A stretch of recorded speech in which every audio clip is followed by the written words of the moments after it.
ನಮಸ್ಕಾರ. ನೀವು ನೋಡ್ತಾ ಇದ್ದೀರಾ ಶ್ರೀ ಮಾರಿಕಾಂಬಾ ಡಿಜಿಟಲ್ ಟಿವಿ. ನಾನು ಶ್ವೇತಾ ಶೇಟ್. ಗಡಿ ಜಿಲ್ಲೆ ಉತ್ತರ ಕನ್ನಡ ಜಿಲ್ಲೆಯಲ್ಲಿ ಕೊರೋನಾ ಎಂಟ್ರಿ ಕೊಟ್ಟಿದೆ. ಈ ವಾರದಲ್ಲಿ 2 ಜನರಿಗೆ ಕೊರೋನಾ ಪಾಸಿಟಿವ್ ಬಂದಿದೆ.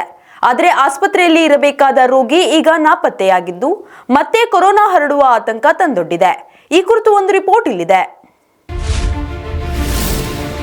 ಗಡಿ ಜಿಲ್ಲೆ ಉತ್ತರ ಕನ್ನಡಕ್ಕೂ ಎಂಟ್ರಿ ಕೊಟ್ಟ ಕೊರೋನಾ.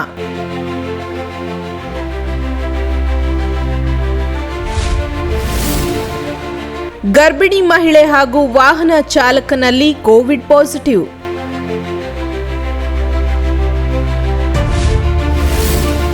ವೈದ್ಯರಿಗೆ ಏಮಾರಿಸಿ ಸೋಂಕಿತ ವಾಹನ ಚಾಲಕ ಪರಾರಿ.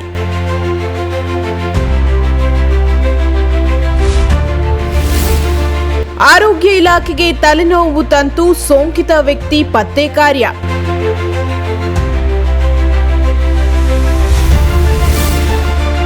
ಹಲವು ಪ್ರದೇಶ ಸುತ್ತಿ ತಲೆಮರೆಸಿಕೊಂಡು ಓಡಾಡುತ್ತಿರುವ ಸೋಂಕಿತ ವ್ಯಕ್ತಿ. ರಾಜ್ಯದಲ್ಲಿ ಕೊರೋನಾ ಸೋಂಕು ಮತ್ತೆ ರೀ ಎಂಟ್ರಿ ಕೊಟ್ಟಿದೆ. ರಾಜ್ಯದಲ್ಲಿ ಸೋಂಕಿತರ ಸಂಖ್ಯೆ ಹೆಚ್ಚಾಗುತ್ತಿದ್ದಂತೆ ಇತ್ತ ಸರ್ಕಾರ ಕೂಡ ಜನರಲ್ಲಿ ಜಾಗೃತಿಯಿಂದ ಇರಲು ನಿರ್ದೇಶನ ನೀಡಿದ್ದು, ಸೋಂಕಿತರ ಪತ್ತೆಗಾಗಿ ಆರೋಗ್ಯ ಇಲಾಖೆ ಕೋವಿಡ್ ಲಕ್ಷಣವಿರುವವರ ಪರೀಕ್ಷೆ ನಡೆಸುತ್ತಿದೆ. ಗಡಿ ಜಿಲ್ಲೆ ಉತ್ತರ ಕನ್ನಡದಲ್ಲಿ ಒಟ್ಟು 17 ಜನರ ಪರೀಕ್ಷೆ ನಡೆಸಲಾಗಿದೆ. ಇದರಲ್ಲಿ ಯಲ್ಲಾಪುರ ತಾಲೂಕಿನ ಕಿರುವತ್ತಿಯ ಗರ್ಭಿಣಿ ಮಹಿಳೆ ಹಾಗೂ ಇದೇ ಭಾಗದ ವಾಹನ ಚಾಲಕನಿಗೆ ಕೊರೋನಾ ಪಾಸಿಟಿವ್ ಇರುವುದು ದೃಢವಾಗಿದೆ. ಇದಲ್ಲದೆ ಜಿಲ್ಲೆಯ ಪ್ರಾಥಮಿಕ ಆರೋಗ್ಯ ಕೇಂದ್ರದಲ್ಲಿ ಚಿಕಿತ್ಸಾ ಕೇಂದ್ರ ಸಹ ತೆರೆಯಲಾಗಿದೆ. ಒಟ್ಟು ಉತ್ತರ ಕನ್ನಡ ಜಿಲ್ಲೆಯಲ್ಲಿ ಇಲ್ಲಿವರೆಗೂ ನಾವು 17 ಕಳೆದ ಸೋಮವಾರದಿಂದ 17 ಕೋವಿಡ್ ಪೇಷಂಟ್ಗಳಿಗೆ ಟೆಸ್ಟ್ ಮಾಡಿದೆ. ಸಂಶಯಿತ ಕೇಸ್ಗಳಿಗೆ ಟೆಸ್ಟ್ ಮಾಡಿದ್ದೇವೆ. ಅದರಲ್ಲಿ 2 ಕೇಸ್ಗಳು ನಮಗೆ ಪಾಸಿಟಿವ್ ಇದೆ ಯಲ್ಲಾಪುರ ತಾಲೂಕಿಂದ. ಸೊ ಅದರಲ್ಲಿ ಒಂದು ಗರ್ಭಿಣಿ ತಾಯಿ ಇದ್ದಾರೆ ಕಿರುವತ್ತಿನವರು, ಅವರು ಹಾಸ್ಪಿಟಲ್ ಅಡ್ಮಿಟ್ ಆಗಿದ್ದಾರೆ, ಚೆನ್ನಾಗಿದ್ದಾರೆ. ಇನ್ನೊಬ್ಬರು ಅವರು ಡ್ರೈವರ್ ಬೈ ಪ್ರೊಫೆಷನ್ ಯಲ್ಲಾಪುರದವರೇ, ಅವರು ಚೆನ್ನಾಗಿದ್ದಾರೆ. ಬಟ್ ಅವರು ಅರ್ಜೆಂಟ್ ಇದೆ ಅಂತ UP ಹೋಗಿದ್ದಾರಂತೆ. ಅವರ ಮನೇಲಿ 3 ಜನ ಇದ್ದಾರೆ, ಹೆಂಡತಿ ಮತ್ತು ಮಗು ಇದೆ, ಚೆನ್ನಾಗಿದ್ದಾರೆ, UP ಹೋಗಿದ್ದಾರೆ ಅಂತ ಹೇಳ್ತಾರೆ. ಅಂದರೆ ಅವರು ಮನೆಯವರನ್ನು ಸ್ಪಂದನೆ ಮಾಡ್ತಾ ಇಲ್ಲ, ಎಲ್ಲಿದ್ದಾರೆ ಏನು ಅಂತ ಹೇಳ್ತಾ ಇಲ್ಲ. ಈಗ ರಾತ್ರಿ ಅವರು ಮಾಹಿತಿ ಕೊಟ್ಟಿದ್ದಾರೆ. ಒಂದು ಎಮರ್ಜೆನ್ಸಿ ಮೆಡಿಕಲ್ ಎಮರ್ಜೆನ್ಸಿಗೆ ಮನೇಲಿ ಅಂದ್ಬಿಟ್ಟು actually is originally from UP, so he has gone to UP ಅಂತ ರಾತ್ರಿ ಮಾಹಿತಿ ಕೊಟ್ಟಿದ್ದಾರೆ. ಬಟ್ ಆ್ಯಕ್ಚುಲಿ ಕೋವಿಡ್ ಬಂದಾಗ ಆ ಥರ ಮತ್ತು ಬೇರೆಯವ್ರಿಗೆ ಇದಾಗಲ್ಲ. ಅವರು ಏನಾಗಿದೆ ಅಂತಂದರೆ ಕಳೆದ 26ನೇ ತಾರೀಕು ಬಂದಿದ್ದಾರೆ, ಟೆಸ್ಟ್ ಮಾಡಿಸಿದ್ದಾರೆ. ನನಗೆ ಕೋವಿಡ್ ಟೆಸ್ಟ್ ಮಾಡಿ ಅಂತಲೇ ಮಾಡಿಸ್ಕೊಂಡಿದ್ದಾರೆ ಅವರು. ಅದಾದಮೇಲೆ ನಾವು ಅವರಿಗೆ ಇನ್ಸಿಸ್ಟ್ ಮಾಡಿದ್ವಿ ಅಡ್ಮಿಟ್ ಮಾಡಿ ಅಂತ. ಇಲ್ಲ ನಾನು ಚೆನ್ನಾಗಿದ್ದೀನಿ, ಹಂಗೇನೋ ತೊಂದರೆ ನಾನು ಬರ್ತೀನಿ ಅಂತ ಹೋಗಿದ್ದಾರೆ ಅವರು. 28ನೇ ತಾರೀಕಿಗೆ ನಮಗೆ ರಿಪೋರ್ಟ್ ಬಂದಿದೆ, ಅವಾಗ ಪಾಸಿಟಿವ್ ಅಂತ ಬಂದಿದೆ. ಪಾಸಿಟಿವ್ ಅಂತ ಗೊತ್ತಾದ ತಕ್ಷಣ ನಾವು ಅವ್ರ ಮನೆಯವ್ರನ್ನ ಭೇಟಿ ಮಾಡಿದಾಗ ಅವರು ಡ್ರೈವರ್ ಆಗಿರೋದ್ರಿಂದ ಅವರು ಚೆನ್ನಾಗಿದ್ದೀನಿ ಅಂತ ಅವರು ಅವ್ರ ಕೆಲಸಕ್ಕೆ ಹೋಗಿದ್ದಾರೆ. ಅದಾದಂಥ ಅವ್ರ ಮನೆಯವ್ರಿಗೆ ಯಾರಿಗೂ ಒಂದು ಮಗು ಇದೆ, ಒಬ್ಬರು ಅವ್ರ ಹೆಂಡತಿ ಇದ್ದಾರೆ, ಅವರು ಸಿಂಪ್ಟಮ್ಯಾಟಿಕ್ ಇದ್ದಾರೆ, ಅವ್ರಿಗೇನು ತೊಂದರೆ ಇಲ್ಲ. ಇವರು ನನಗೆ ಕೆಲಸ ಇದೆ ಹೋಗಲೇಬೇಕಂತ ಹೋಗಿದ್ದಾರೆ. ಅದಾದ ನಂತರ ನಮಗೆ ನೆನ್ನೆ ಬಂದಿರೋ ಮಾಹಿತಿ ಅವ್ರು ಅರ್ಜೆಂಟಾಗಿ UP ಹೋಗಿದ್ದಾರೆ. ಮನೆಯಲ್ಲೇನೋ ಒರಿಜಿನಲಿ ಫ್ರಮ್ UP, ಮೊನ್ನೆ ನನಗೆ ಅರ್ಜೆಂಟ್ ಎಮರ್ಜೆನ್ಸಿ ಇದೆ ಅಂತ ಹೋಗಿದ್ದಾರೆ ಅಂತ ಚೆನ್ನಾಗಿದ್ದಾರೆ.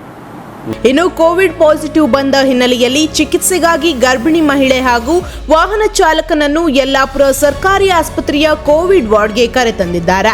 ಆದರೆ ವಾಹನ ಚಾಲಕ ಅಲ್ಲಿಂದ ಪರಾರಿಯಾಗಿದ್ದಾನೆ. ಆತ ಯಲ್ಲಾಪುರದ ತನ್ನ ಮನೆಗೆ ಹೋಗಿದ್ದು ತನ್ನ ವಾಹನ ತೆಗೆದುಕೊಂಡು ಬಾಡಿಗೆಗೆ ತೆರಳಿದ್ದಾನೆ. ಇನ್ನು ಈ ಮಾಹಿತಿ ಪಡೆದ ಆರೋಗ್ಯ ಇಲಾಖೆ ಸಿಬ್ಬಂದಿ ಆತನಿಗೆ ಕರೆ ಮಾಡಿದರೆ ಕರೆ ಸ್ವೀಕರಿಸಲಿಲ್ಲ. ಇನ್ನು ಮನೆಯಲ್ಲಿರುವ ಆತನ ಪತ್ನಿ ಹಾಗೂ ಮಕ್ಕಳೊಂದಿಗೂ ಸಂಪರ್ಕ ಬೆಳೆಸಿದ್ದಾನೆ.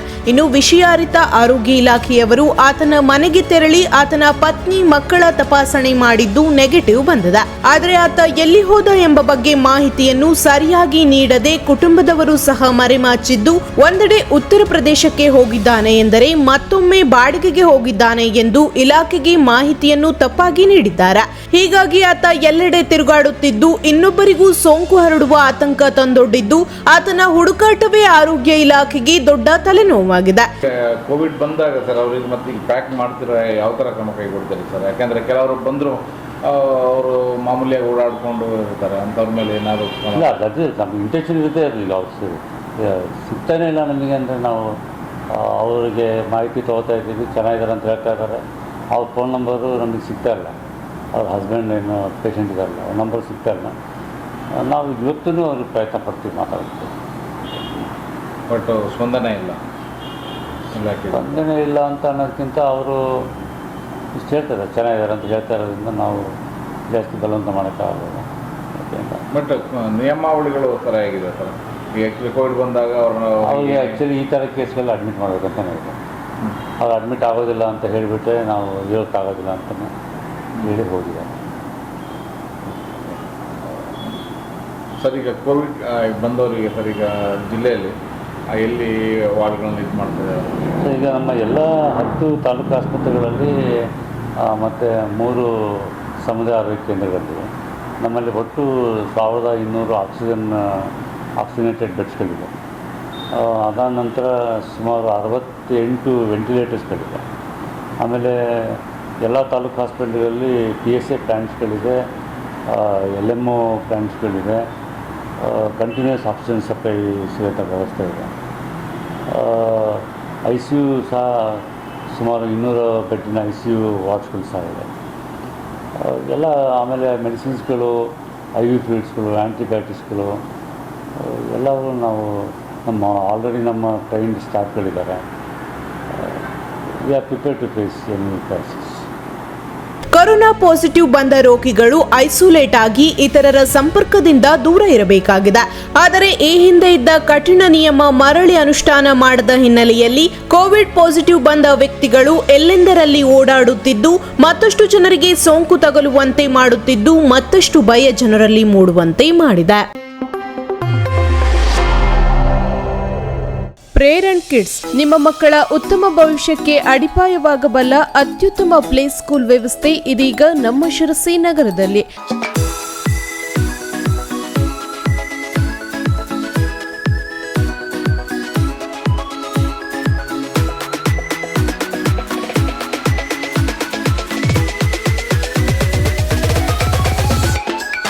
ಎರಡು ವರ್ಷದಿಂದ 6 ವರ್ಷದವರೆಗಿನ day care, play home, nursery, LKG, UKG ತರಗತಿಗಳಿಗೆ ಅಡ್ಮಿಷನ್ ಆರಂಭವಾಗಿದೆ.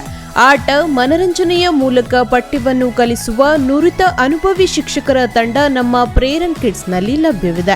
ಮಗುವಿನ ಸರ್ವತೋಮುಖ ಬೆಳವಣಿಗೆಗೆ ಅಗತ್ಯವಿರುವ ಉತ್ತಮ ಸಂಸ್ಕಾರ ಹಾಗೂ ವ್ಯಕ್ತಿತ್ವ ರೂಪಿಸುವ ವಿವಿಧ ಚಟುವಟಿಕೆಗಳು, ಕಲೆ, ಸಂಗೀತ, ನೃತ್ಯದಂತಹ ಭಾರತೀಯ ಸಂಸ್ಕೃತಿಯನ್ನು ನಿಮ್ಮ ಮಕ್ಕಳಲ್ಲಿ ಮೂಡಿಸುವ ವಿಶೇಷ ಪ್ರಯತ್ನ ನಮ್ಮದು. ನಮ್ಮ ವಿಶೇಷತೆ: ಸಿಸಿ ಕ್ಯಾಮೆರಾ ವ್ಯವಸ್ಥೆ, ಫ್ರೀ ಹೆಲ್ತ್ ಕ್ಯಾಂಪ್, ಕ್ರೀಡಾ ಉಪಕರಣಗಳು, ಸ್ವಚ್ಛ ಸುಂದರ ಕ್ಯಾಂಪಸ್, ನುರಿತ ಅನುಭವಿ ತಂಡ.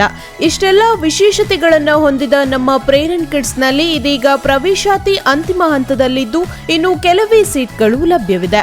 ಇನ್ಯಾಕೆ ತಡ, ಹಿಂದೆ ವಿಸಿಟ್ ಮಾಡಿ. ಪ್ರೇರಣ್ ಕಿಡ್ಸ್, ಸುಪ್ರಸನ್ನ ನಗರ, ಹೊಸ ಬಸ್ ಸ್ಟ್ಯಾಂಡ್ ಹತ್ತಿರ, ಶಿರಸಿ. ಸಂಪರ್ಕಿಸಿ 9606960014, 9606960020.